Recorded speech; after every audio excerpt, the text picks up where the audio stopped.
अमोल कोल्हे यांनी डॉक्टर आरोग्य क्षेत्रात जास्त कामगिरी केलेली आहे, त्यामुळे मतदान अमोल कोल्हे यांनाच होईल।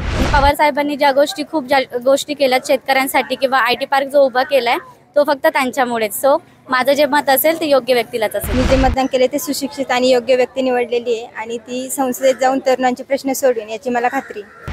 इथून मागची बॅक हिस्ट्री जर पाहिली तर पवार साहेबांचं खूप योगदान आहे। महिलांना त्यांनी 30% आरक्षण पण दिलेलं आहे।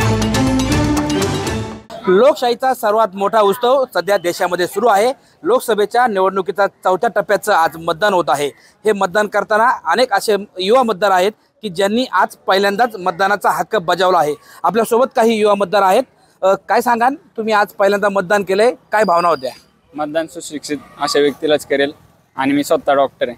नंतर डॉक्टर अमोल कोल्हे यांनी डॉक्टर आरोग्य क्षेत्रात जास्त कामगिरी केलेली आहे, त्यामुळे मतदान अमोल कोल्हे यांनाच होईल, तुतारीलाच। खरं तर आज मतदान होतंय, तुम्ही पहिल्यांदा मतदान केले, काय कसा तुम्ही उमेदवार निवडलाय आणि काय डोक्यात ठेवून तुम्ही मतदानाचा हक्क बजावलाय? नमस्कार।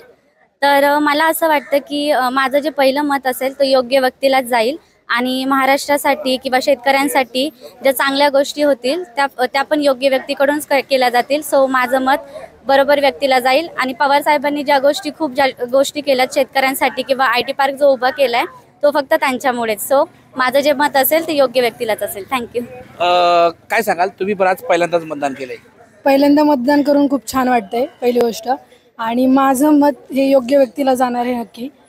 ते सगळे निष्कर्ष मी माझ्या जे शिक्षण आतापर्यंत घेतलंय त्यानुसार, आतापर्यंत मला जेवढं कळतंय त्यानुसार घेतलेलं आहे आणि हे मत वाया जाणार नाही एवढं नक्की।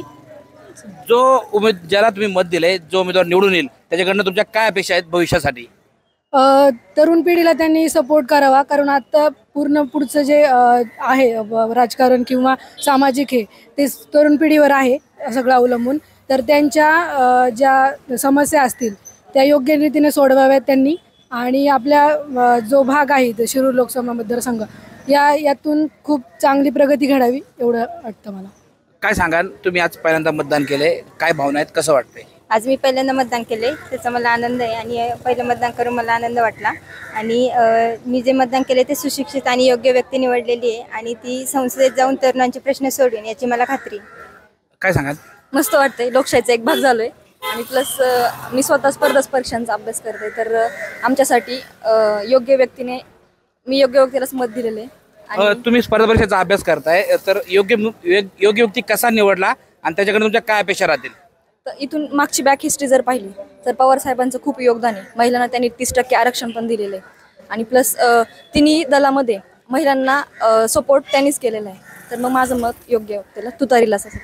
सध्या जे सरकार आहे किंवा देशाचे पंतप्रधान आहेत मोदी, यांच्याबद्दल काय मत आहे आणि तुम्ही कशा पद्धतीने समजा मोदी आणि पवार यांच्यात कशी तुलना करताय? नाही, पवार साहेबांचा आमच्या आजोबा पंजोबांपासून त्यांना सपोर्टच आहे आणि आम्ही पवार साहेबांना कधी सोडलेलं नाहीये। सोडून गेले ते बाकीचे गेले, त्याच्यामुळं आमचं मत पवार साहेबांचं। खरं तर योग्य व्यक्तीलाच मत देणार, जे तरुणांचे प्रश्न सोडवतील अशा व्यक्तीला नवीन मतदार मत करताना दिसत आहे। टाइम्स नाऊ मराठीसाठी सचिन तोडकर, मंचर।